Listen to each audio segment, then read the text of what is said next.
Palette beam प्ररोधन NASA की एक नई प्रस्तावित प्ररोधन प्रणाली सैद्धांतिक रूप से 5 वर्षों से कम समय में सौरमंडल की सीमाओं से परे बाहरी अंतरिक्ष यान को प्रक्षेपित कर सकती है। इसके तहत अंतरिक्ष यान को अंतरिक्ष में और आगे भेजने के लिए पैलेट बीम के धक्का बल का इस्तेमाल किया जाएगा।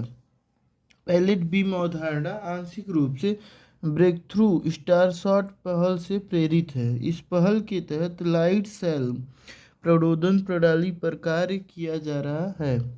इस अवधारणात्मक प्ररोधन प्रणाली के संचालन के लिए 2 अंतरिक्ष यानों की आवश्यकता होती है, एक जिसे इंटर स्टेलर स्पेस के लिए भेजा जाएगा और दूसरा जो पृथ्वी की कक्षा में परिक्रमा करेगा। पृथ्वी की परिक्रमा करने वाला अंतरिक्ष यान इंटरस्टेलर अंतरिक्ष यान पर लघु सूक्ष्म कणों की बीम को शूट करेगा। ये कण लेजर से गर्म किए जाते हैं, जिससे उनका एक हिस्सा प्लाज्मा की अवस्था में बदल जाता है। इससे पैलेट्स को और अधिक गति मिलती है। इस प्रक्रिया को लेजर एब्लेशन के रूप में जाना जाता है। इन पैलेट्स की गति 120 किमी पर सेकेंड तक हो सकती है। खाद्य विकिरण प्याज की कटाई के बाद होने वाले नुकसान को रोकने के लिए इसे गामा किरणों से विकिरणित किया जाएगा। प्याज की जल्दी खराब होने वाली प्रकृति, प्रसंस्करण का निम्न स्तर और भंडारण का दोषपूर्ण बुनियादी ढांचा प्याज की कटाई के बाद होने वाले नुकसान लगभग 25% का कारण बनता है। विकिरण प्याज में अंकुरण को रोकता है। इस प्रकार कटाई के बाद होने वाले नुकसान को कम करने में मदद करता है।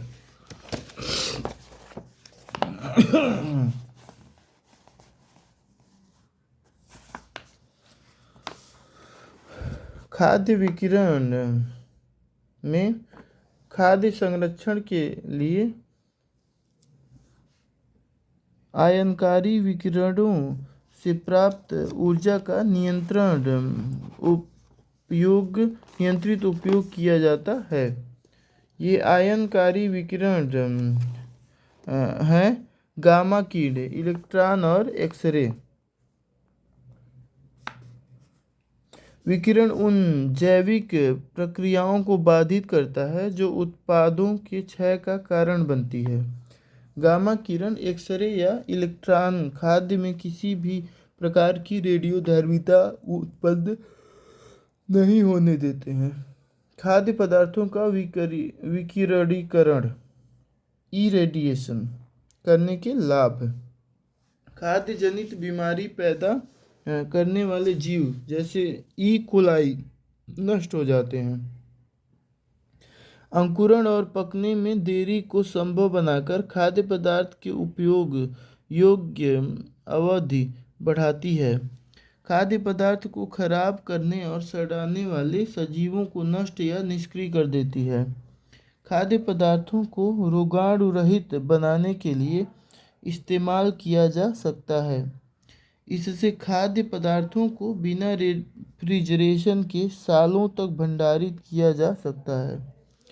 खाद्य पदार्थों पर उपयोग के लिए स्वीकृत विकिरण के स्रोत कोबाल्ट 60 या सीजियम 137 के रेडियोधर्मी रूपों से निकलने वाली गामा किरणें, इनका चिकित्सा व दंत उत्पादों को जीवाणु रहित बनाने के लिए नियमित रूप से उपयोग किया जाता है। खाद्य में लक्षित पदार्थ से इलेक्ट्रॉनों की एक उच्च ऊर्जा वाली धारा को परावर्तित करके एक्सरे का सृजन किया जाता है। इलेक्ट्रॉन बीम या ई बीम एक्सरे की तरह होती है और यह उच्च ऊर्जा इलेक्ट्रॉनों की एक धारा है जो इलेक्ट्रॉन त्वरक द्वारा खाद्य पदार्थों में संचालित की जाती है। कैंडिडा ऑरिस सी ऑरिस यह मानव शरीर में खतरनाक संक्रमण पैदा करने वाला एक मल्टी ड्रग प्रतिरोधी कवक है। वर्तमान में संयुक्त राज्य अमेरिका में इसका संक्रमण फैल रहा है। इसकी पहली बार पहचान 2009 में जापान में हुई थी। इसके ज़्यादातर मामले स्वास्थ्य देखभाल केंद्रों जैसे अस्पतालों और नर्सिंग होम में दर्ज किए गए हैं। इसका संक्रमण दूषित सतहों के संपर्क में आने से या संक्रमित व्यक्ति के संपर्क में आने से फैलता है। लक्षण: बुखार आना और ठंड लगना। इसके लक्षण एंटीबायोटिक्स दवाओं का उपयोग करने के बाद भी नहीं जाते हैं। मृत्यु दर 30 से 60% के बीच होने का अनुमान है। प्रौद्योगिकी और नवाचार रिपोर्ट 2023। यह रिपोर्ट संयुक्त राष्ट्र व्यापार एवं विकास सम्मेलन द्वारा अंकटाड द्वारा जारी की गई है। यह रिपोर्ट हरित नवाचार की अवधारणा पर केंद्रित है। हरित नवाचार में ऐसी नई या बेहतर गुणवत्ता वाली वस्तुओं और सेवाओं का सृजन करना या उपलब्ध कराना शामिल है जिनका कार्बन फुटप्रिंट अपेक्षाकृत कम हो तथा जो अवसर के नए मार्ग खोलती हों।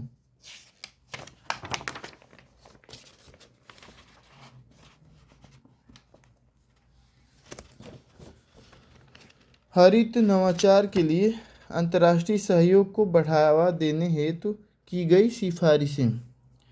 हरित प्रौद्योगिकी के विकास के लिए साझेदारी उन्मुख दृष्टिकोण को अपनाया जाना चाहिए। हरित नवाचारों के लिए अनुसंधान को राष्ट्रीय सीमा से परे ले जाकर अंतर्राष्ट्रीय स्वरूप दिया जाना चाहिए। हरित नवाचार के लिए दक्षिण सहयोग के तहत विज्ञान, प्रौद्योगिकी और नवाचार का समर्थन करने की जरूरत है। व्यापार को जलवायु परिवर्तन संबंधी पेरिस समझौते के अनुरूप बनाया जाना चाहिए। रिपोर्ट के मुख्य बिंदुओं पर एक नज़र। उत्तर दक्षिण विश्व के मध्य गहरा विभाजन। यूरोपीय संघ के देश अनुसंधान और विकास पर अपनी जीडीपी का 3% तक व्यय करते हैं। इसके विपरीत कुछ विकासशील देश केवल 1% ही खर्च कर पा रहे हैं। 2015 के पेरिस समझौते के बाद अधिकतर देशों ने अपनी जलवायु परिवर्तन संबंधी हरित आधिकारिक विकास सहायता ओडा में वृद्धि की है। प्रौद्योगिकी हस्तांतरण के लिए संयुक्त राष्ट्र का समर्थन। संयुक्त राष्ट्र प्रणाली के तहत वैश्विक पर्यावरण सुविधा GEF पर्यावरणीय उत्कृष्ट प्रौद्योगिकियों ESTs का हस्तांतरण करने के लिए सार्वजनिक क्षेत्र का सबसे बड़ा वित्त पोषण स्रोत है। UNFCCC का संयुक्त राष्ट्र जलवायु प्रौद्योगिकी केंद्र और नेटवर्क CSTCN विकासशील देशों को तकनीकी सहायता प्रदान करता है। हरित नवाचार की 4 प्रमुख विशेषताएं। उच्चतर स्तरीय प्रयोग। देशों को नवप्रवर्तक होना चाहिए। जलवायु परिवर्तन से संबंधित वैश्विक कार्य योजना नियम और तंत्र से प्रभावित। सामाजिक मूल्य से प्रेरित और जलवायु संबंधी जनोपयोगी वस्तुओं का प्रावधान। प्रत्यक्ष सरकारी हस्तक्षेप।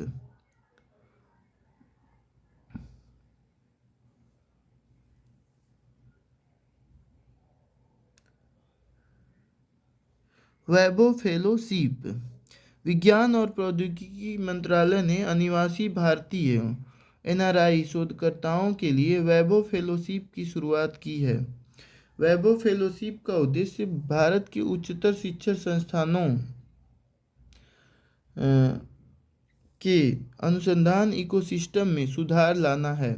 यह विदेशी संस्थानों के फैकल्टी शोधकर्ताओं के भारत में आगमन के द्वारा भारतीय संस्थानों और दुनिया के सर्वश्रेष्ठ संस्थानों के बीच शैक्षणिक तथा शोध सहयोग की सुविधा प्रदान करेगा। पात्रता मानदंड। आवेदक को अनिवासी भारतीय मूल का व्यक्ति PIO या overseas citizen of India OCI होना चाहिए। आवेदक ने किसी मान्यता प्राप्त विश्वविद्यालय से PhD, MD, MS की डिग्री प्राप्त की हो। आवेदक की भारत में 1-2 महीने के लिए अनुसंधान संबंधी कार्य करने की योजना हो।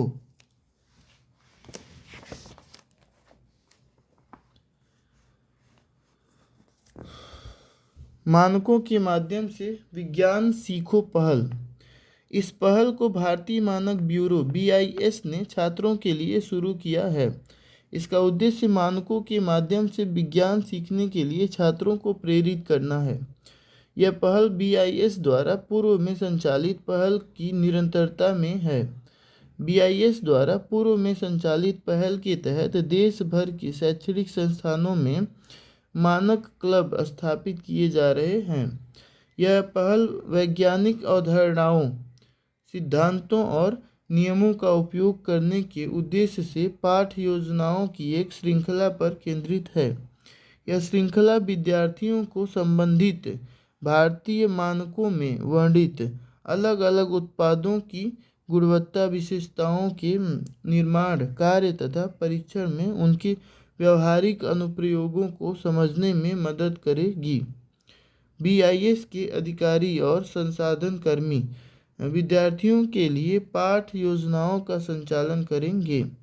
इसका उद्देश्य परस्पर संवादात्मक तरीके से सीखने के अनुभव को साझा करना है। Sand battery. हाल ही में फिनलैंड ने दुनिया की पहली सैंड बैटरी स्थापित की है। यह बैटरी कई महीनों तक नवीकरणीय ऊर्जा स्रोतों से ऊष्मा को भंडारित कर सकती है।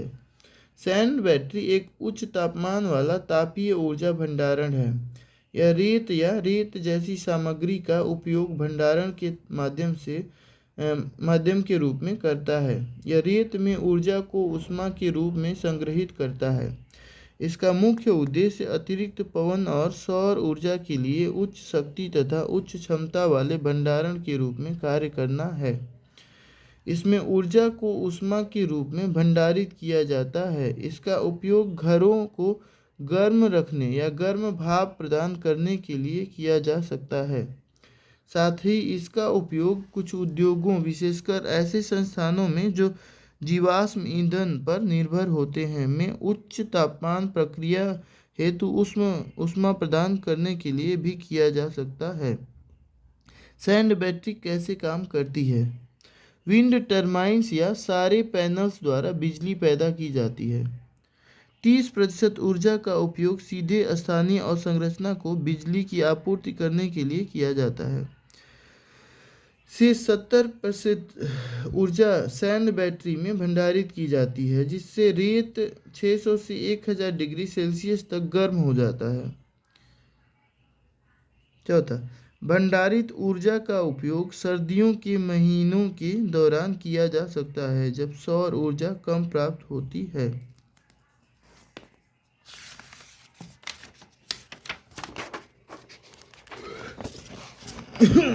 संस्कृति यानी कि कल्चर। वायोकाम सत्याग्रह सुर्खियों में क्यों? वर्ष 2024 को वायोकाम सत्याग्रह के शताब्दी वर्ष के रूप में मनाया जाएगा। केरल और तमिलनाडु ने संयुक्त राष्ट्र से शताब्दी समारोह का उद्घाटन किया है। अन्य संबंधित तथ्य। वायोकाम पुरस्कार E.V. रामास्वामी की जयंती 17 सितंबर 2023 पर प्रदान किया जाएगा। पुरस्कार प्राप्त करता है। यह पुरस्कार उन उल्लेखनीय परिवर्तनकारियों को प्रदान किया जाएगा जो दमित लोगों के कल्याण के लिए संघर्ष करते हैं। वायोकाम सत्याग्रह स्मारक संग्रहालय का उद्घाटन केरल सरकार ने 2020 में वायोकाम में किया था। आंदोलन की पृष्ठभूमि। जातिगत भेदभाव। दमित वर्ग के लोगों, विशेषकर एझावाओं के लिए वायोकाम महादेव मंदिर के आसपास की 4 सड़कों पर चलने पर रोक लगा दी गई थी। एझावा और पुलाया जैसी निचली जातियों को अपवित्र माना जाता था। साथ ही उन्हें उच्च जातियों से दूर रखने के लिए अलग अलग नियम भी बनाए गए थे। नेता टी.के. माधवन, के.पी. केशव मेनन और कांग्रेस नेता एवं शिक्षाविद के. केलप्पन को वायोकाम सत्याग्रह आंदोलन का अग्रदूत माना जाता है। के.पी. केशव मेनन केरल प्रदेश कांग्रेस कमेटी KPCC के तत्कालीन सचिव थे। केलप्पन को केरल का गांधी भी कहा जाता है। मंदिर में प्रवेश का मुद्दा पर पहली बार टी.के. माधवन ने 1917 में अपने समाचार पत्र देशाभिमानी के संपादकीय में उठाया था। भारतीय राष्ट्रीय कांग्रेस अधिवेशन वर्ष 1923 में टी.के. माधवन के कहने पर भारतीय राष्ट्रीय कांग्रेस के काकीनाडा अधिवेशन में केपीसीसी ने अस्पृश्यता को एक प्रमुख मुद्दे के रूप में उठाने के लिए एक संकल्प अपनाया था। इसके बाद केपीसीसी द्वारा गठित कांग्रेस अस्पृश्यता समिति ने जनवरी 1924 में आंदोलन के आयोजन की जिम्मेदारी ग्रहण की थी। सत्याग्रह की घटनाएं। ईवी रामास्वामी नायकर पेरियार। इनका जन्म 1879 में हुआ था। वे 20वीं सदी के एक तर्कवादी द्रविड़ समाज सुधारक थे। राजनीतिक योगदान। यह वायकाम सत्याग्रह में सबसे अग्रिम पंक्ति में थे। बाद में उन्होंने 1925 में आत्मसम्मान आंदोलन की शुरुआत की थी। उन्होंने द्रविड़ कड़गम, जिसे पहले जस्टिस पार्टी के नाम से जाना जाता था, की स्थापना की थी। वैचारिक योगदान। उन्होंने निम्न जाति के लोगों और महिलाओं के लिए समान अधिकारों के पक्ष में तर्क दिया था। उन्होंने जोर देकर कहा था कि प्रत्येक व्यक्ति को अपने लिए सोचना चाहिए, एक दूसरे के साथ संवाद करना चाहिए और तर्कसंगत रूप से निर्णय लेने की प्रक्रिया को पूरा करना चाहिए। वायकाम सत्याग्रह की विशेषताएं। प्रकृति। यह छुआछूत और जातिगत भेदभाव के खिलाफ एक अहिंसक आंदोलन था। इसने संपूर्ण भारत में मंदिर प्रवेश आंदोलनों की शुरुआत को प्रेरित किया। स्थान। आंदोलन का केंद्र केरल का वायकाम शहर, जो उस समय त्रावणकोर रियासत में पड़ता था। अवधि। यह आंदोलन 604 दिनों तक चला। प्रारंभ 30 मार्च 1924, समाप्ति 23 नवंबर 1925। सत्याग्रह की घटनाएं। सत्याग्रह की शुरुआत 30 मार्च 1924 को सत्याग्रहियों ने दलित वर्ग के लिए प्रतिबंधित की गई सार्वजनिक सड़कों की ओर जुलूस निकाला। जॉर्ज जोसेफ की भूमिका। इन्होंने कुछ समय के लिए आंदोलन का नेतृत्व किया था। उन्होंने तमिलनाडु प्रदेश कांग्रेस कमेटी के तत्कालीन अध्यक्ष पेरियार ईवी रामास्वामी से भी अभियान का नेतृत्व करने का आग्रह किया था। महात्मा गांधी का आगमन। महात्मा गांधी 1925 में वायकाम पहुंचे और अलग अलग जाति के समूहों के नेताओं के साथ कई चर्चाएं की। साथ ही त्रावणकोर की रानी सेतु लक्ष्मीबाई महारानी रीजेंट से भी भेंट की। उनकी इस भेंट के परिणाम स्वरूप एक शाही घोषणा जारी की गई। इसके द्वारा वायकाम महादेव मंदिर के सभी सार्वजनिक मार्गों को सभी जातियों के लिए खोल दिया गया। पेरियार के तहत आंदोलन। महात्मा गांधी और सी राजगोपालाचारी के मार्गदर्शन में पेरियार ने इस आंदोलन की समाप्ति तक इसका नेतृत्व किया। उन्होंने स्वयं सेवक को संगठित किया और अपने भाषणों के माध्यम से जनता का समर्थन प्राप्त किया। वे त्रावणकोर के दीवान से मिलने के लिए गठित एक 8 सदस्यीय प्रतिनिधि मंडल का भी हिस्सा थे। उन्होंने महात्मा गांधी, श्री नारायण गुरु, स्वामी श्रद्धानंद और श्री राजगोपालाचारी के साथ बैठकें की थीं।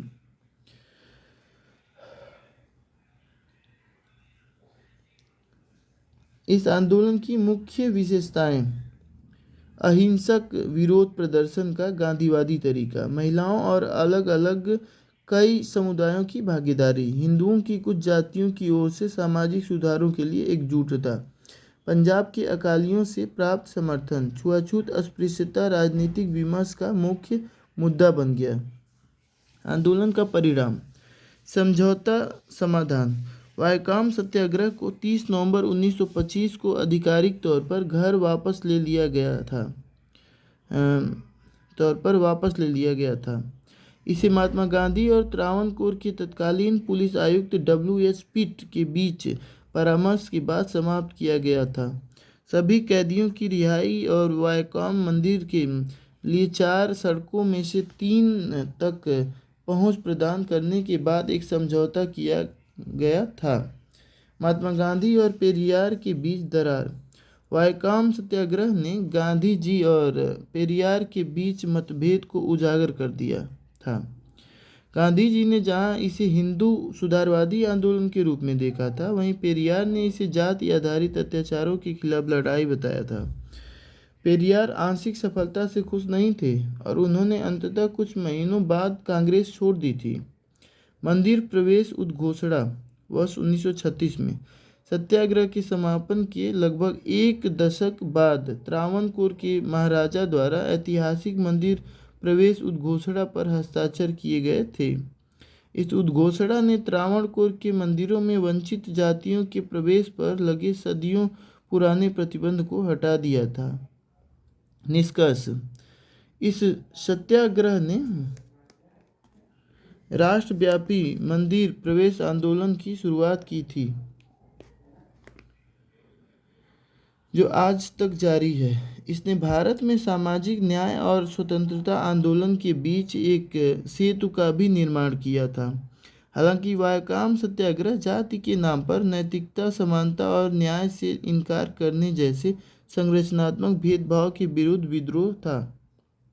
जॉर्ज जोसेफ, इनका जन्म 1887 में हुआ था। इन्होंने वायकॉम सत्याग्रह का नेतृत्व किया था। होम रूल आंदोलन के प्रति आकर्षित, वह भारत के स्वशासन के मुद्दे पर ब्रिटिश जनता को संवेदनशील बनाने के लिए एनी बेसेंट द्वारा ब्रिटेन भेजी गई 3 सदस्यीय समिति के नेताओं में से एक थे।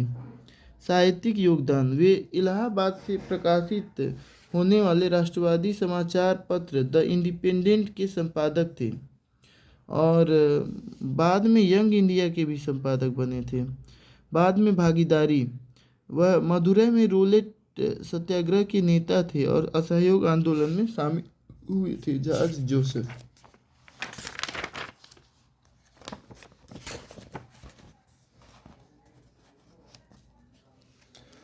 अन्य प्रमुख मंदिर प्रवेश आंदोलन।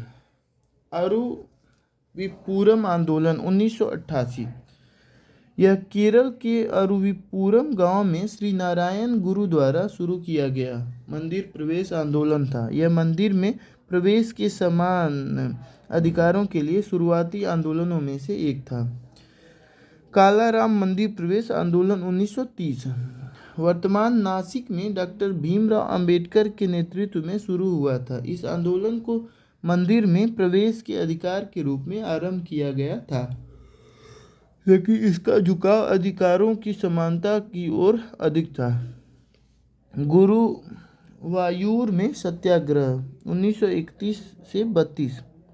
यह वर्तमान त्रिशूर में मंदिर में प्रवेश के लिए एक सत्याग्रह था। इसका नेतृत्व केलेपन ने किया था, लेकिन बाद में महात्मा गांधी और कांग्रेस के अनुरोध पर इसे छोड़ दिया गया था। संक्षिप्त सुर्खियाँ। भारत में पुरावशेष। वर्ष 1947 से भारतीय पुरातत्व सर्वेक्षण एएसआई ने 486 पुरावशेषों के बारे में कोई जानकारी नहीं है। पुरावशेषों को पुरावशेष तथा बहुमूल्य कलाकृति अधिनियम 1972 आटा के तहत परिभाषित किया गया है। पुरावशेष के अंतर्गत निम्नलिखित वस्तुओं को शामिल किया जाता है: सिक्के, मूर्तिकला, चित्रकला, पुरालेख और कला या शिल्प कौशल से जुड़ी कोई अन्य कृति तथा किसी भवन या गुफा से अलग किया गया कोई भाग, वस्तु या चीज।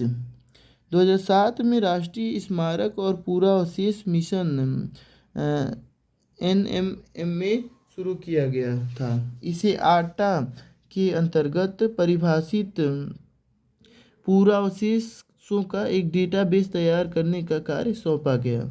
NMMA ने अब तक 3.52 लाख पुरावशेष पंजीकृत किए हैं। सांस्कृतिक संपत्ति के अवैध आयात, निर्यात और स्वामित्व के हस्तांतरण को प्रतिबंधित करने तथा रोकने के साधनों पर यूनेस्को कन्वेंशन 1970 की भारत द्वारा अभिपुष्ट की गई है। सांस्कृतिक संपत्ति की अवैध तस्करी के निषेध और रोकथाम संबंधी उपाय करने के लिए एक अंतर्राष्ट्रीय संधि है। भारत में आटा बिना लाइसेंस के ऐसे पूरावशेषों के निर्यात को फौजदारी अपराध के अंतर्गत रखता है। ऐसे पूरावशेषों के निर्यात के लिए एएसआई लाइसेंस प्रदान करता है। पूरावशेषों को पुनः प्राप्त किया जा सकता है। इसके लिए स्वामित्व का प्रमाण प्रस्तुत कर द्विपक्षीय स्तर पर या अंतर्राष्ट्रीय मंचों पर उन्हें वापस लाने का अनुरोध किया जा सकता है। इसमें उपर्युक्त यूनेस्को कन्वेंशन की भी मदद ली जा सकती है। बिना जानकारी वाले पूरावशेषों की श्रेणियाँ: ऐसे पूरावशेष जिन्हें स्वतंत्रता से पूर्व भारत से बाहर ले जाया गया था। ऐसे पुरावशेष जिन्हें स्वतंत्रता के बाद और आटा 1976 के लागू होने से पहले देश के बाहर ले जाया गया था। ऐसे पुरावशेष जिन्हें अप्रैल 1976 के बाद देश से बाहर ले जाया गया था।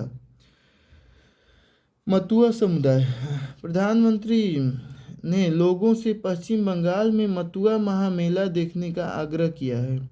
इस मेले का आयोजन श्री हरिश्चंद्र ठाकुर 1812 से 1878 की जयंती पर किया जाता है। हरिश्चंद्र ठाकुर मतुआ नामक हिंदू धर्म के वैष्णव उपसंप्रदाय के संस्थापक थे।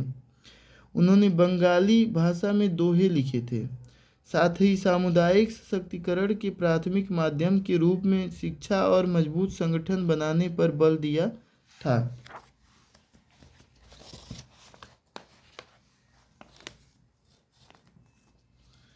वे एक वर्ग विहीन व जाति विहीन समाज की स्थापना करना चाहते थे। मतुआ नाम शूद्र है और अनुसूचित जाति समूह से संबंधित है। इस समुदाय को 19वीं शताब्दी के दौरान अस्पृश्य माना जाता था। मतुआ समुदाय विभाजन के दौरान और बांग्लादेश के निर्माण के बाद भारत आकर बस गया था। कट्टू नायकन जनजाति। डॉक्यूमेंट्री एलिफेंट व्हिस्परर्स को ऑस्कर पुरस्कार मिलना कट्टू नायकन जनजाति की संरक्षण विरासत का भी सम्मान है। वे भारत के 75 विशेष रूप से कमजोर जनजाति समूहों पीबीटीजीज में से एक हैं।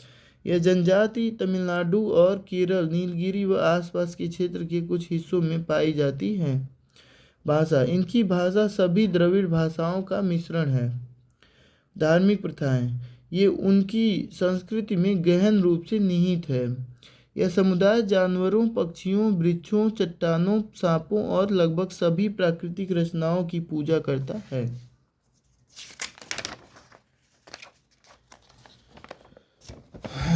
नीतिशास्त्र एथिक्स।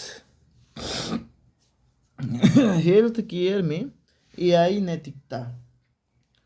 परिचय: आईसीएमआर ने बायोमेडिकल रिसर्च और हेल्थ केयर के क्षेत्र में आर्टिफिशियल इंटेलिजेंस एआई के उपयोग के लिए देश का पहला नैतिक दिशा निर्देश जारी किया है। ये दिशा निर्देश स्वास्थ्य अनुसंधान विभाग और नई दिल्ली स्थित आईसीएमआर के आर्टिफिशियल इंटेलिजेंस सेल द्वारा तैयार किए गए हैं। आईसीएमआर भारतीय चिकित्सा अनुसंधान परिषद, मुख्यालय नई दिल्ली। उत्पत्ति: इसे 1911 में सर हारकोट बटलर ने Indian research fund association IRFA के रूप में स्थापित किया था। वर्ष 1949 में इसका नाम बदलकर आईसीएमआर कर दिया गया। उद्देश्य: यह भारत में जैव चिकित्सा अनुसंधान के फार्मूलेशन, समन्वय और संवर्धन के लिए शीर्ष निकाय है।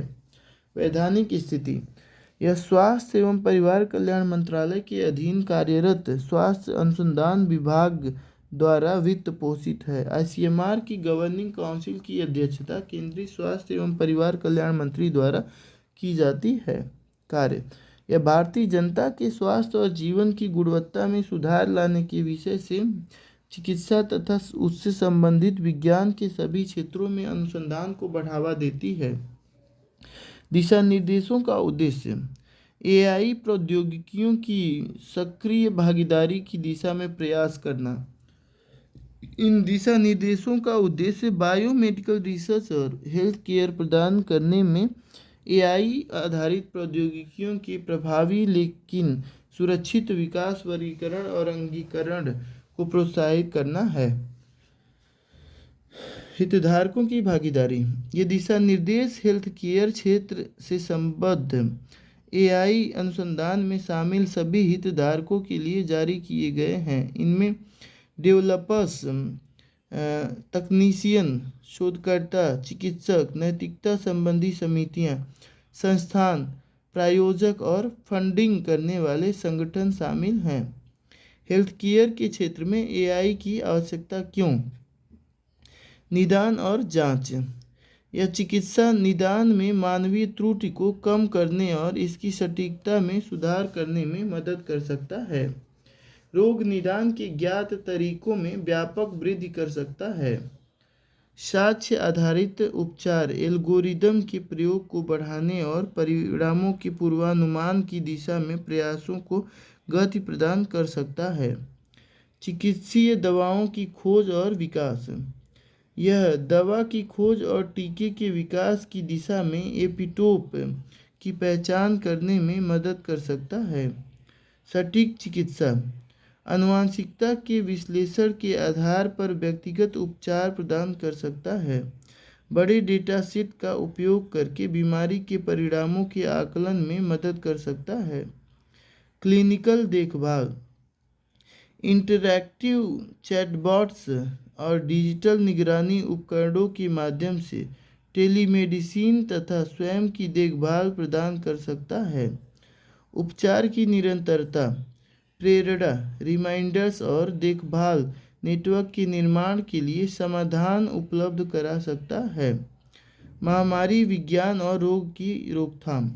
यह रोगों के कारकों तथा निर्धारकों की पहचान और उनकी प्रवृत्तियों, पैटर्न एवं रोगों का पता लगा सकता है। एआई समाधान की सहायता से बड़े पैमाने पर निवारक हस्तक्षेप योजना को सक्षम किया जा सकता है। एआई समाधान चिकित्सा से संबंधित छवियों के विश्लेषण, सामाजिक, व्यवहारिक और स्वास्थ्य संबंधी डेटा की जांच की सहायता से प्राप्त किए जा सकते हैं। स्वास्थ्य संबंधी प्रणाली यह स्वचालित प्रक्रियाओं के माध्यम से उत्पादकता में बढ़ोतरी कर सकता है। नैदानिक दस्तावेजीकरण का स्वचालन को सुनिश्चित कर सकता है। हेल्थ केयर के क्षेत्र में एआई के उपयोग से जुड़े हितधारक और उनके हितधारक हेल्थ केयर प्रदाता एआई के उपयोग से जुड़े उनके हित। हेल्थ केयर प्रदाता एक्स-रे, एमआरआई जैसे उपकरणों से प्राप्त छवियों के विश्लेषण के माध्यम से अत्यधिक सटीक तरीके से रोग का पता लगाया जा सकता है। साथ ही एआई का उपयोग करके व्यक्तिगत सिफारिशें प्रदान की जा सकती हैं। रोगी का रिकॉर्ड बनाए रखने जैसे प्रशासनिक कार्यों की दक्षता में सुधार किया जा सकता है। फार्मास्यूटिकल उद्योग दवा विकास प्रक्रिया में तेजी लाई जा सकती है और संभावित नए उत्पादों की पहचान की जा सकती है। दवाओं और बीमारियों के बीच संभावित संबंधों तथा पैटर्न का पता लगाकर दवाओं के नए उपयोगों की पहचान की जा सकती है। स्वास्थ्य बीमा प्रस्तुत दावों में विसंगतियों का पता लगाकर दावों की सत्यता की जांच की जा सकती है। सेवा से वंचित ग्राहकों तक पहुंचने में मदद कर सकता है। रोगी पहुंच और देखभाल की बेहतर गुणवत्ता को सुनिश्चित कर सकता है। समय से पहले रोग निदान उपलब्ध और जीवन प्रत्याशा में वृद्धि कर सकता है। बेहतर अनुवर्ती कार्रवाई और बेहतर दवा प्रणाली को सुनिश्चित कर सकता है। सरकार कोविड-19 जैसी महामारियों से निपटने के लिए तैयारी की गति को बढ़ाने में मदद कर सकता है। सार्वभौमिक स्वास्थ्य कवरेज और स्वास्थ्य संबंधी एसडीजीज लक्ष्यों को प्राप्त करने में मदद कर सकता है। स्वास्थ्य क्षेत्र में बेहतर नीति निर्माण और संसाधन आवंटन को सुनिश्चित कर सकता है। हेल्थ केयर के क्षेत्र में एआई प्रौद्योगिकी के लिए आईसीएमआर द्वारा जारी नैतिक सिद्धांत। स्वायत्तता। एआई आधारित स्वास्थ्य देखभाल प्रणाली द्वारा रोगी की स्वायत्तता में हस्तक्षेप नहीं किया जाना चाहिए। चिकित्सा से संबंधित निर्णयों में एआई के उपयोग से पहले रोगी की सहमति अनिवार्य की जानी चाहिए। सुरक्षा और जोखिम न्यूनीकरण। रोगियों, प्रतिभागियों की गरिमा, अधिकारों, सुरक्षा और कल्याण के संरक्षण को सर्वोच्च प्राथमिकता दी जानी चाहिए। अनपेक्षित या इरादतन दुरुपयोग को रोकने के लिए कठोर परीक्षण, नियंत्रण तंत्र और फीडबैक तंत्र उपलब्ध कराया जाना चाहिए। विश्वसनीयता। डेवलपर्स, चिकित्सा पेशेवरों, रोगियों, उपयोगकर्ताओं और नियामकों के लिए एआई प्रौद्योगिकियां सुगम या समझने योग्य होनी चाहिए। यह वैध, नैतिक, विश्वसनीय, वैज्ञानिक रूप से उचित और पारदर्शी भी होनी चाहिए। डेटा गोपनीयता। डेटा गोपनीयता के तहत व्यक्तिगत डेटा तक अनधिकृत पहुंच तथा इसमें किसी प्रकार का संशोधन और या व्यक्तिगत डेटा की हानि को रोकने पर विशेष ध्यान केंद्रित किया जाना चाहिए। एकत्र किए जा रहे डेटा और इसके उपयोग के उद्देश्य पर। मेडिकल एआई के नैतिक सिद्धांत। अनुकूलन और डेटा गुणवत्ता। पहुंच और समता। जोखिम न्यूनीकरण और सुरक्षा। सहयोग, स्वायत्तता, डेटा गोपनीयता, जवाबदेही और उत्तरदायित्व। विश्वसनीयता, डेटा सुरक्षा और भरोसेमंद। वैधता, गैर भेदभाव और निष्पक्षता। एकत्र किए जा रहे डेटा और इसके उपयोग के उद्देश्य पर उपयोगकर्ताओं का नियंत्रण होना चाहिए।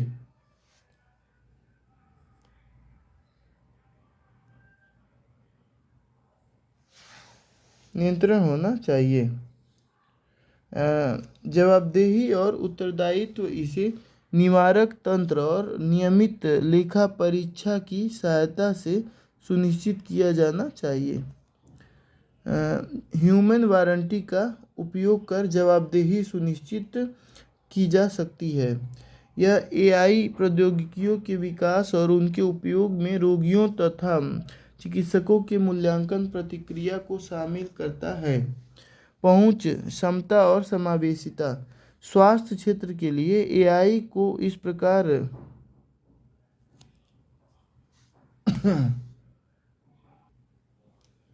इस प्रकार डिजाइन किया जाना चाहिए कि अधिकतम संभावित समान उपयोग और पहुंच को प्रोत्साहित किया जा सके।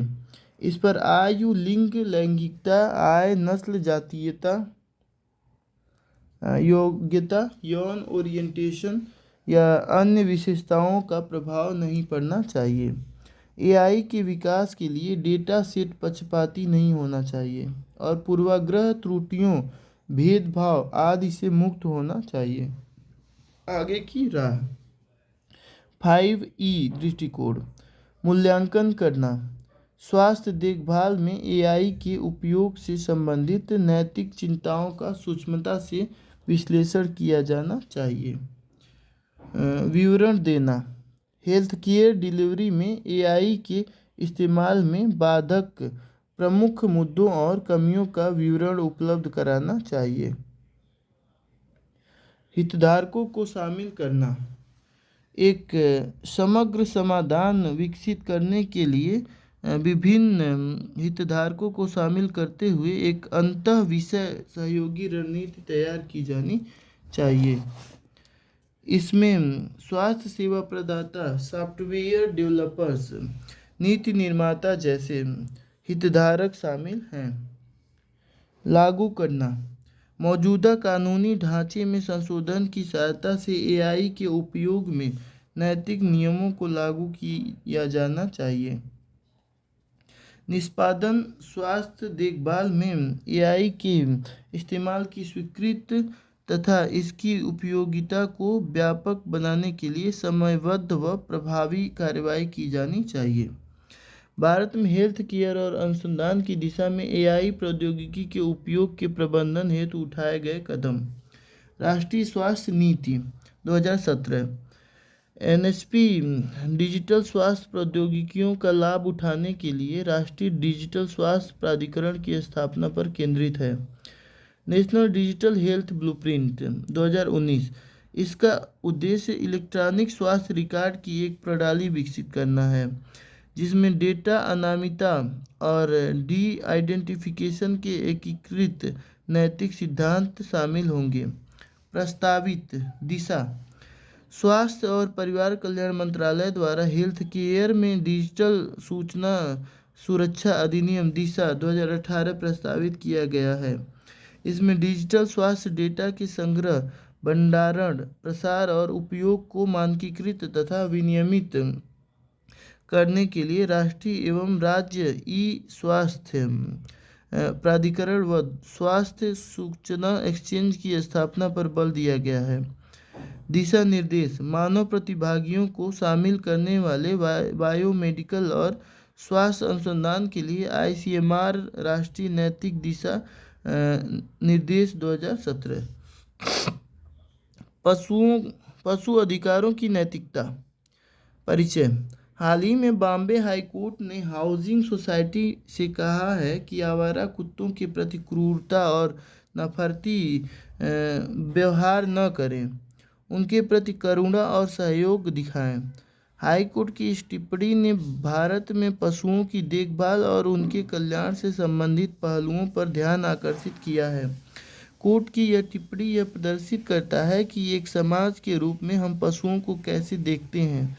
पशु कल्याण के बारे में लोगों की धारणा पशुओं के अस्तित्व के बारे में उनकी नैतिक विचारों से प्रेरित होती है। पशु अधिकारों को लेकर अलग अलग दृष्टिकोण। पशुओं के मूलभूत प्राकृतिक अधिकार। इस दृष्टिकोण के अनुसार पशुओं के भी अपने मूलभूत प्राकृतिक अधिकार हैं। ऐसे में पशुओं के प्रति मानव का व्यवहार पूरी तरह से मानवीय आवश्यकताओं के अनुरूप नहीं होना चाहिए। इसमें यह तर्क दिया जाता है कि मांस, दूध, अंडे, परिवहन, वैज्ञानिक अनुसंधान आदि सहित सभी उद्देश्यों के लिए पशुओं का उपयोग समाप्त होना चाहिए। उपयोगितावादी दृष्टिकोण। इस दृष्टिकोण के अंतर्गत यह तर्क दिया जाता है कि अगर किन्हीं कारणों से मनुष्य और या पशुओं के कल्याण में समग्र वृद्धि होती है तो कुछ पशुओं के कल्याण को नकारात्मक रूप से प्रभावित करने वाली कुछ गतिविधियां न्यायोचित हैं।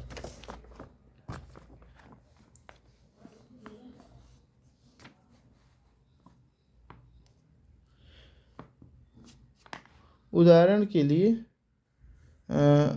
मांस के लिए पशु वध करना नैतिक रूप से स्वीकार्य हो सकता है यदि पशुओं का जीवन यथोचित रूप से अच्छा था, दर्द रहित तरीकों से उनका वध किया गया था और उस मांस को खाने वाले लोगों के लिए कल्याणकारी लाभ मांस के लिए इस्तेमाल किए जाने वाले पशुओं के कल्याण की लागत से अधिक था।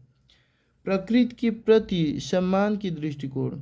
प्रकृति के प्रति सम्मान का दृष्टिकोण प्रजातियों के नुकसान या उनकी विलुप्ति की चिंता पर केंद्रित है। इस दृष्टिकोण के अनुसार सभी पशु मूल्यवान हैं क्योंकि वे किसी न किसी प्रजाति या समूह का हिस्सा हैं और एक प्रजाति का नुकसान या विलुप्त होना चिंता का विषय है। यह दृष्टिकोण आनुवंशिक हेरफेर को समग्र पारिस्थितिक तंत्र के लिए खतरे के रूप में देखते हुए इसे हतोत्साहित करता है। संबद्ध परक दृष्टिकोण। इसमें तर्क दिया गया है कि कुछ पशुओं के साथ लोगों के भावनात्मक संबंधों के आधार पर पशुओं के प्रति लोगों के अलग अलग दायित्व हैं। उदाहरण के लिए जंगली जानवरों की तुलना में लोगों की अपने पालतू पशुओं के प्रति अलग अलग जिम्मेदारियां होती हैं क्योंकि लोगों का पशुओं के साथ एक अलग रिश्ता होता है। पशु अधिकारों के परस्पर विरोधी दृष्टिकोण। पशुओं के निहित अधिकार, उपयोगितावादी, संबंधपरक, प्रकृति के प्रति सम्मान।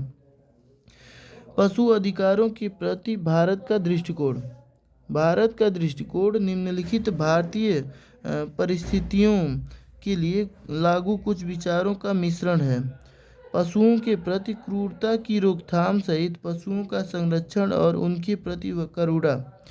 भारत के संविधान के अनुच्छेद 51A में कहा गया है कि सभी नागरिकों का मौलिक कर्तव्य है कि वे जीवित प्राणियों के प्रति करुणा प्रदर्शित करें। भारत के संविधान के अनुच्छेद 48A में राज्य को यह दायित्व दिया गया है कि वह पर्यावरण की रक्षा और सुधार करने तथा देश के वनों एवं वन्य जीवन की रक्षा करने हेतु आवश्यक कदम उठाएगा। जीवन का अधिकार 2014 में भारतीय पशु कल्याण बोर्ड बनाम ए नागराज और अन्य वाद में सुप्रीम कोर्ट ने अनुच्छेद 21 जीवन का अधिकार के प्रावधानों का विस्तार कर इसे जानवरों के लिए लागू कर दिया। दूसरे शब्दों में जानवरों के अधिकारों को जीवन और स्वतंत्रता के अधिकार यानी भारतीय संविधान के अनुच्छेद 21 के दायरे में लाया गया। इसकी मदद से पशुओं को उनके प्राकृतिक अधिकार, गरिमा और सम्मानपूर्ण जीवन के अधिकार को स्वीकृति प्रदान कर दी गई। भारत में पशुओं के लिए गैर मानव प्राणी की अवधारणा 2019 में पंजाब और हरियाणा के हाईकोर्ट ने करनैल सिंहवाद में एवियन और जलीय प्रजातियों सहित पशु जगत के सभी जानवरों को वैधानिक मान्यता प्रदान की थी। हरियाणा राज्य के सभी नागरिकों को इन लोको पेरेंटिस माता पिता का स्थान घोषित किया गया था। उत्तराखंड हाईकोर्ट ने भी 2018 के नारायण दत्त भट्ट वाद में कुछ इसी तरह का फैसला दिया था। पशु संरक्षण के लिए कानून। जानवरों के वर्मीन घोषित करना। वन्य जीव संरक्षण अधिनियम WPA 1972 की धारा 62 केंद्र को किसी भी प्रजाति के वन्य जीवों को निर्दिष्ट अवधि के लिए किसी भी क्षेत्र में वर्मीन के रूप में घोषित करने का अधिकार देती है। इसमें अनुसूची 1 में निर्दिष्ट जीव शामिल नहीं है।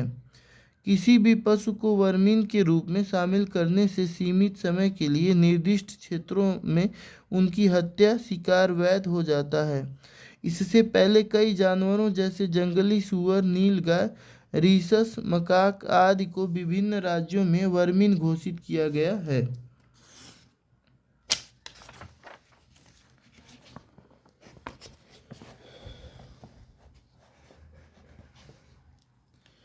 पशु क्रूरता निवारण अधिनियम 1960। इसे पशुओं को अनावश्यक पीड़ा से बचाने के लिए लाया गया था। वन्य जीव संरक्षण अधिनियम WPA 1972। यह अधिनियम किसी भी जंगली जीव या पक्षी को मारने, पकड़ने, अवैध शिकार करने, जहर देने या नुकसान पहुंचाने पर रोक लगाता है। भारतीय दंड संहिता 1860 इसके अंतर्गत निर्दिष्ट धारा 428 और 429 में किसी जानवर को मारने या अपंग बनाने पर सजा का प्रावधान किया गया है।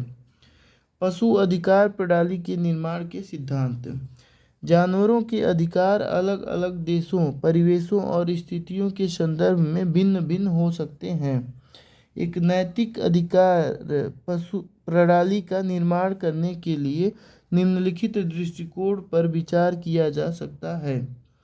5 फ्रीडम फ्रेमवर्क। यह ऐसी पशु देखभाल प्रथाओं का वर्णन करता है जो नकारात्मक अनुभवों को कम कर सकते हैं। इन 5 स्वतंत्रताओं में शामिल है भूख प्यास से मुक्ति, तकलीफ से मुक्ति, दर्द, चोट या बीमारी से मुक्ति, सामान्य व्यवहार करने की स्वतंत्रता, भय और तनाव से मुक्ति। अवधारणात्मक फ्रेमवर्क। यह पशु की स्थिति पर सिद्धांतों को निर्दिष्ट प्रस्तुत करता है। प्रभावी अवस्था। एक जानवर का एहसास या उसकी भावनाएं। प्राकृतिक व्यवहार। एक जानवर की स्वाभाविक व्यवहार की क्षमता करने की क्षमता। कार्यप्रणाली। एक जानवर का स्वास्थ्य और जैविक कार्य प्रणाली। 5 डोमेन वाला मॉडल। सकारात्मक कल्याण दृष्टिकोण पर आधारित, जिसमें निम्नलिखित 5 डोमेन शामिल हैं: पोषण, पर्यावरण, स्वास्थ्य, व्यवहार, मानसिक स्वास्थ्य। निष्कर्ष: यह व्यापक रूप से माना जाता है कि जानवरों की देखभाल करना मनुष्य का नैतिक दायित्व है, क्योंकि दोनों जीवित रहने के लिए एक दूसरे पर निर्भर हैं और सदियों से एक साथ रहते आए हैं। इस प्रकार मानवीय जरूरतों को पूरा करने के साथ साथ पशु कल्याण सुनिश्चित करने के लिए एक संतुलित ढांचे की आवश्यकता है।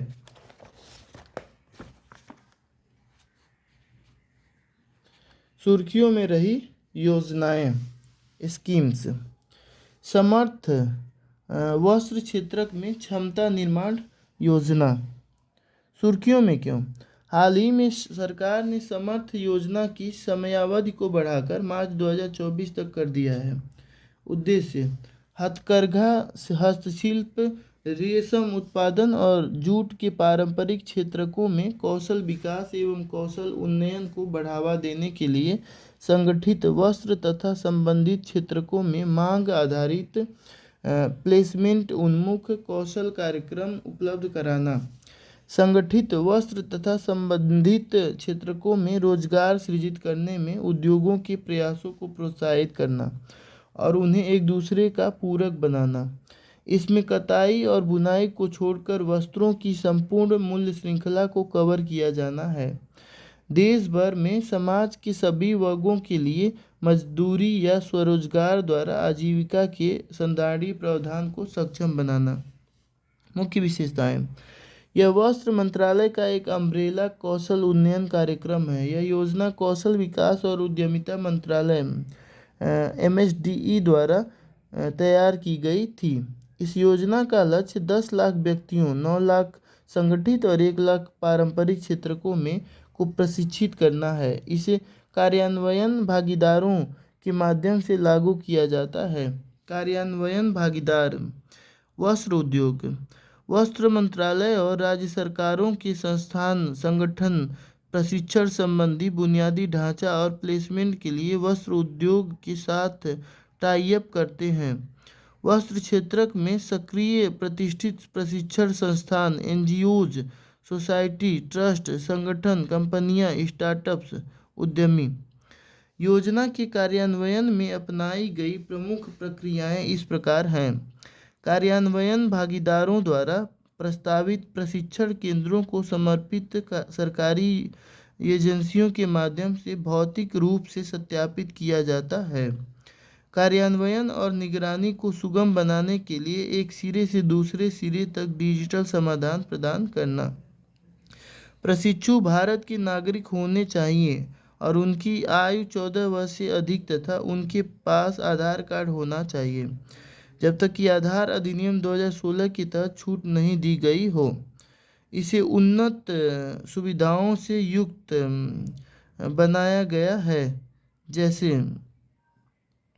आधार सक्षम बायोमेट्रिक उपस्थिति प्रणाली, प्रशिक्षकों के लिए प्रशिक्षण कार्यक्रम, निगरानी और कार्यान्वयन तंत्र को सुगम बनाने के लिए अलग अलग हितधारकों हेतु मोबाइल ऐप, मूल्यांकन एजेंसियों द्वारा तृतीय पक्ष का मूल्यांकन और प्रमाणन, वेब आधारित प्रबंधन सूचना प्रणाली के माध्यम से प्रशिक्षण प्रक्रिया आदि की।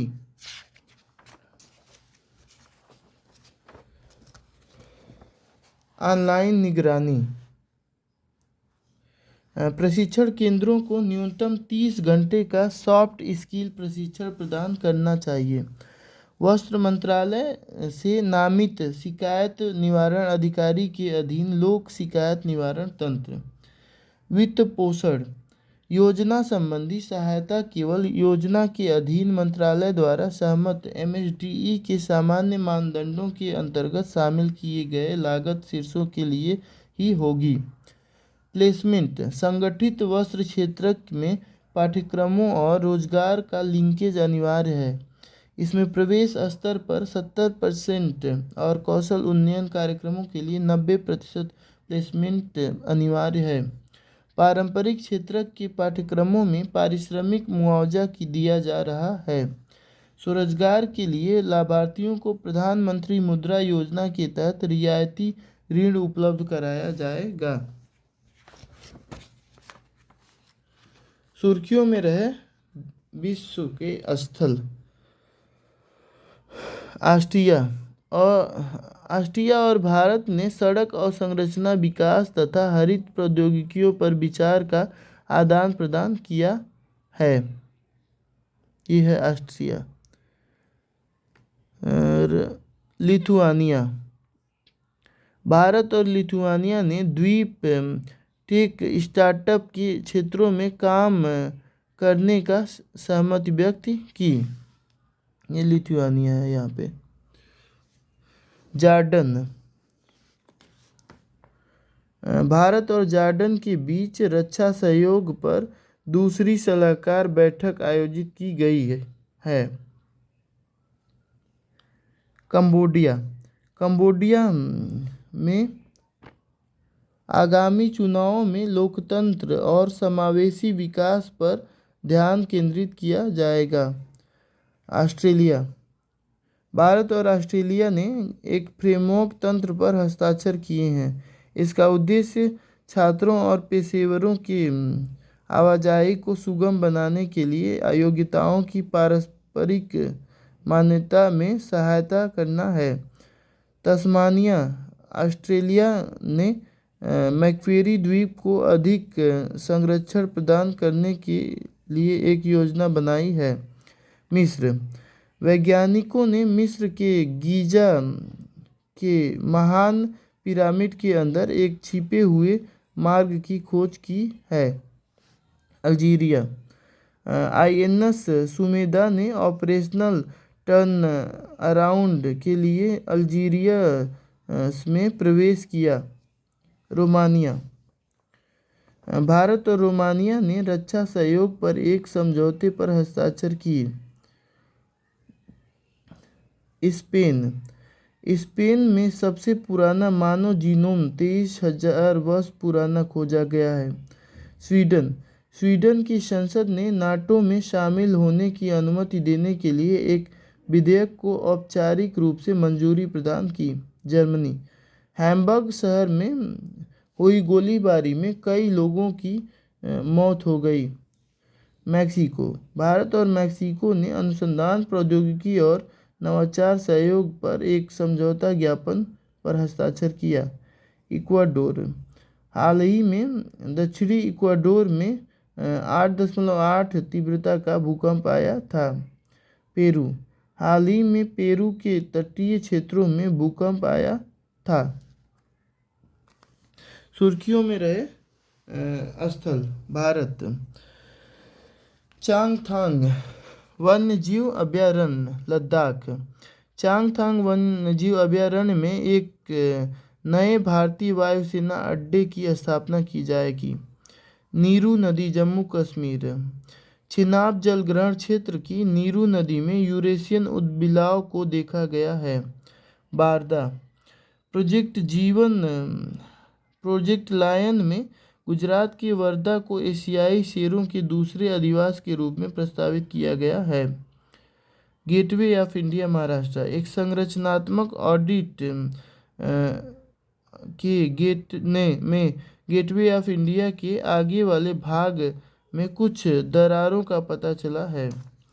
पुष्पगिरी क्षेत्रम, एक 13वीं शताब्दी के मंदिर के अवशेष आंध्र प्रदेश में कटप्पा जिले के पुष्पगिरी क्षेत्र में खोजे गए हैं।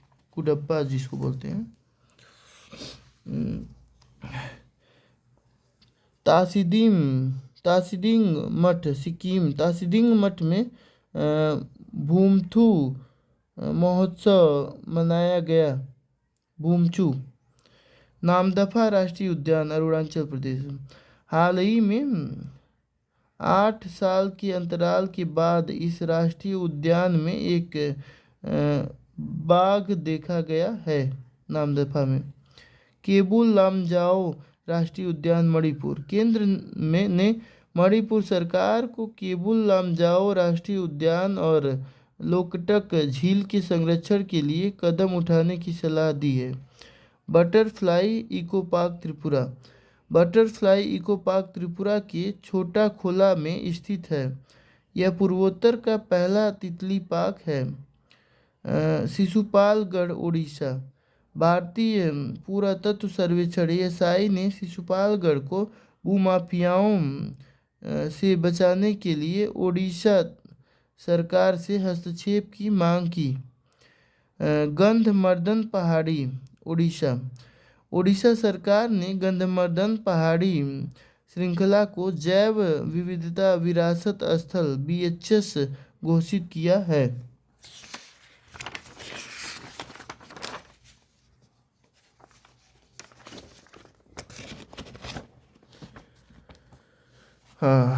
इम्पोर्टेंट सुर्खियों में रहे प्रमुख व्यक्ति। भगवान बसवेश्वर। भगवान बसवेश्वर 12वीं सदी के कवि थे। उनका जन्म कर्नाटक में हुआ था। वे दक्षिण भारत में सामाजिक धार्मिक सुधार, अनुभव, मंडप वचन साहित्य और लिंगायत आंदोलन के लिए जाने जाते हैं। 13वीं शताब्दी में पलकुरिकी सोमनाथ ने बसव पुराण की रचना की थी। इसमें बसवन्ना के जीवन और विचारों का संपूर्ण विवरण है। उन्होंने लैंगिक और जातिगत भेदभाव, अंधविश्वास और कर्मकांडों को खारिज कर दिया था। वे अहिंसा के एक प्रबल समर्थक थे। उन्होंने मानव और पशुबल की निंदा की थी। उनका दर्शन अरिबू यानी सच्चा ज्ञान, लोकाचार, सही आचरण और अनुभव ईश्वरीय अनुभूति के सिद्धांतों पर आधारित था। उन्होंने वीर शैव नामक एक नए भक्ति आंदोलन को विकसित और प्रेरित किया था। ये शिव के उत्साही और वीर उपासक थे। प्रदर्शित नैतिक मूल्य। समतावाद और श्रम की गरिमा। उन्होंने आर्थिक स्थिति और धन के पदानुक्रम पर आधारित अपने समय की सामाजिक और राजनीतिक व्यवस्था पर प्रश्न उठाने के लिए कई कविताओं की रचना की। अपनी शिक्षाओं में उन्होंने शारीरिक श्रम की गरिमा और श्रम की मान्यता के अधिकार का समर्थन किया। नाद प्रभु हिरिया केम्पगौड़ा। इनका संबंध कर्नाटक में प्रमुख कृषि समुदाय वोक्कालिंगा से था। वे 16वीं शताब्दी में विजयनगर साम्राज्य में एक सामंत सरदार थे। उन्हें बेंगलुरु के संस्थापक 16वीं शताब्दी के रूप में जाना जाता है। सामाजिक सुधार। उन्हें बंदी देवारू के दौरान अविवाहित महिलाओं के बाएं हाथ की अंतिम 2 उंगलियों को काटने की प्रथा को प्रतिबंधित करने का श्रेय भी दिया जाता है। पुस्तकें। वे बहुभाषी थे और उन्होंने तेलुगु में एक यक्षगान नाटक गंगा गौरी विलास की रचना की थी। सामुदायिक सेवा और मानवीय गरिमा के प्रति सम्मान। उन्होंने लोगों की पेयजल और कृषि संबंधी जरूरतों को पूरा करने के लिए बेंगलुरु में लगभग 1000 झीलों का विकास किया। बंदी देवारू प्रथा पर रोक लगाकर उन्होंने मानवीय गरिमा के प्रति सम्मान प्रकट किया। महाराजा रायाजीराव गायकवाड़ तृतीय। इनका जन्म नासिक के कवलाडा गांव में हुआ था। वे 1875 से 1939 तक बड़ौदा अब वडोदरा राज्य के महाराजा थे। एक शासक के रूप में उन्होंने बाल विवाह पर प्रतिबंध, तलाक पर कानून, अस्पृश्यता को दूर करने के प्रयास आदि सामाजिक सुधारों की शुरुआत की थी। आर्थिक विकास से जुड़ी पहलें उन्होंने रेल मार्ग व पेयजल के लिए जलाशयों का निर्माण कराया था। वर्ष 1908 में बैंक ऑफ बड़ौदा की स्थापना की थी। उन्होंने डॉक्टर BR अम्बेडकर, दादा भाई नौरोजी और श्री अरबिंदो घोष को संरक्षण प्रदान किया था। सामाजिक उत्तरदायित्व और दूरदर्शी नेतृत्व। उन्होंने निःशुल्क प्राथमिक शिक्षा जैसे कई सामाजिक सुधार शुरू किए। उन्होंने आर्थिक पहल शुरू करके अपने दूरदर्शी नेतृत्व का प्रदर्शन किया। श्याम जी कृष्ण वर्मा। इनका जन्म गुजरात के मांडवी में हुआ था। श्याम जी कृष्ण वर्मा ने भारत में अपनी शिक्षा पूरी की थी। वे ऑक्सफोर्ड विश्वविद्यालय में संस्कृत के अध्यापक रहे थे। वर्ष 1905 में उन्होंने द इंडिया हाउस और द इंडियन सोशलॉजिस्ट की स्थापना की थी। इन संगठनों ने ब्रिटेन में रहने वाले भारतीय छात्रों के बीच मौजूद कट्टरपंथी राष्ट्रवादियों के लिए एक मिलन केंद्र के रूप में कार्य किया था। अभियोजन से बचने के लिए वे 1907 में पेरिस चले गए थे। वे बॉम्बे आर्य समाज के पहले अध्यक्ष बने थे। उन्होंने वीर सावरकर को प्रेरित किया था, जो लंदन में इंडिया हाउस के सदस्य थे। वर्ष 2010 में मांडवी के निकट क्रांति तीर्थ नामक एक स्मारक का उद्घाटन किया गया था। देशभक्ति और निस्वार्थता। राष्ट्रीय स्वतंत्रता के विचारों से प्रेरित होकर उन्होंने अपना पूरा जीवन स्वतंत्र राष्ट्र के लक्ष्य की प्राप्ति के लिए समर्पित करने का निर्णय किया। स्वामी सहजानंद, वे एक सन्यासी के साथ साथ एक क्रांतिकारी भी थे। इन्होंने अपना जीवन भारतीय लोगों की राजनीतिक और आर्थिक स्वतंत्रता के प्रति समर्पित कर दिया था। उन्होंने बिहार के शाहाबाद जिले और उत्तर प्रदेश के गाजीपुर जिले में असहयोग आंदोलन के आयोजन में मुख्य भूमिका निभाई थी। वर्ष 1924 से 1928 तक इनकी गतिविधियां खादी के प्रचार प्रसार और शराबबंदी पर केंद्रित रही। इन्होंने सिमरी में एक खादी बुनाई केंद्र तथा बिहटा में राजनीतिक और संस्कृत शिक्षण के लिए एक आश्रम की स्थापना की थी। इन्हें किसान प्राण किसानों का जीवन के रूप में संबोधित किया गया था। पुस्तकें प्रकाशन। पटना से हिंदी भाषा में साप्ताहिक पत्रिका हुंकार, the other side of the shield, read reduction in Bihar, how it works, गया के किसानों की करुण कहानी आदि। सामुदायिक विकास और निस्वार्थ सेवा। उन्होंने स्थानीय समुदायों के सशक्त एवं आत्मनिर्भर बनाने के साधन के रूप में खादी और शराबबंदी को बढ़ावा दिया। उन्होंने अपना जीवन भारतीय लोगों की राजनीतिक और आर्थिक स्वतंत्रता के लिए समर्पित कर दिया। यह असहयोग आंदोलन में उनकी भागीदारी और खादी बुनाई केंद्रों एवं शैक्षणिक संस्थानों की स्थापना से स्पष्ट होता है। चारू या चरण चंद्र बोस। इनका जन्म खुलना अब बांग्लादेश का हिस्सा में हुआ था। वे एक क्रांतिकारी और स्वतंत्रता सेनानी थे।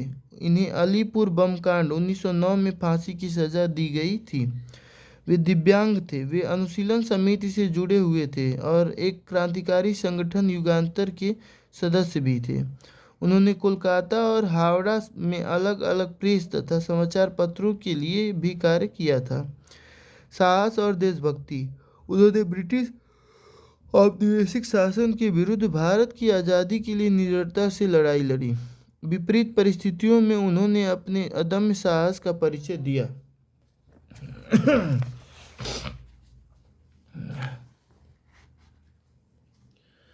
श्री मोरारजी देसाई।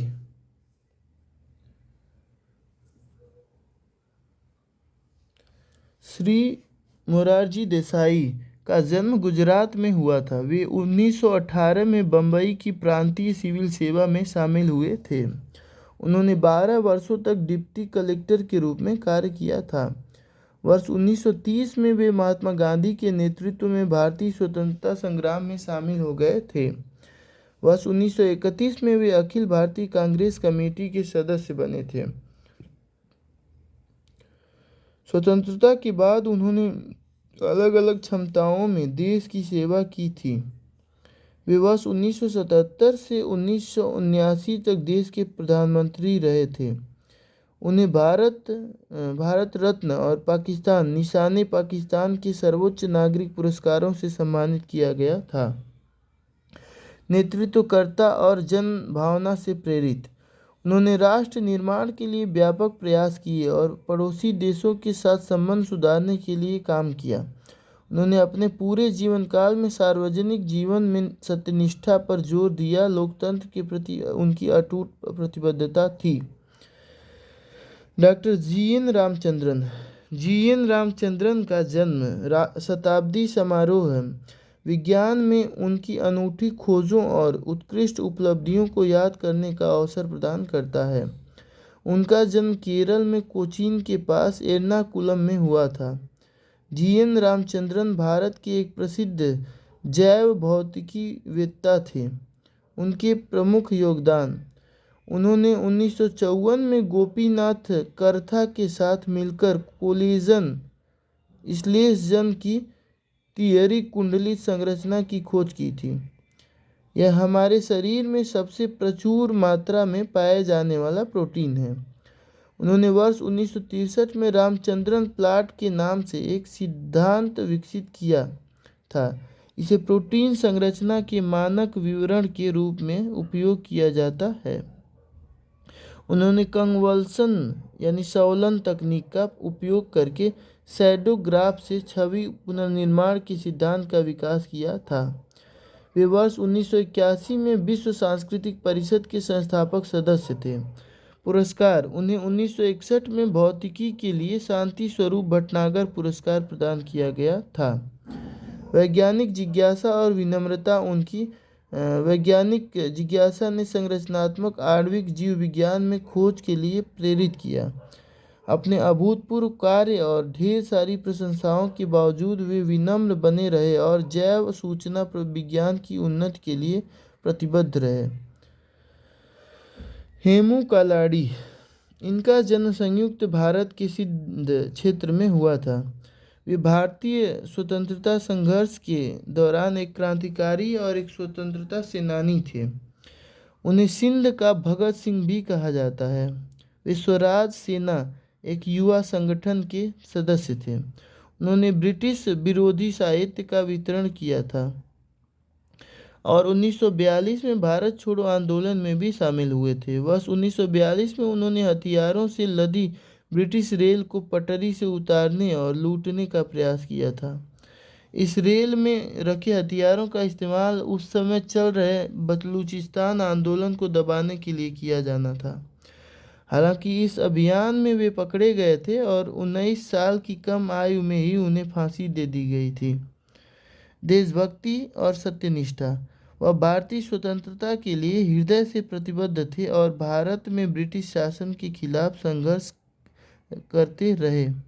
वह अपने विश्वासों पर अडिग रहे और अपने कार्यों के परिणामों का सामना करने के लिए तैयार थे।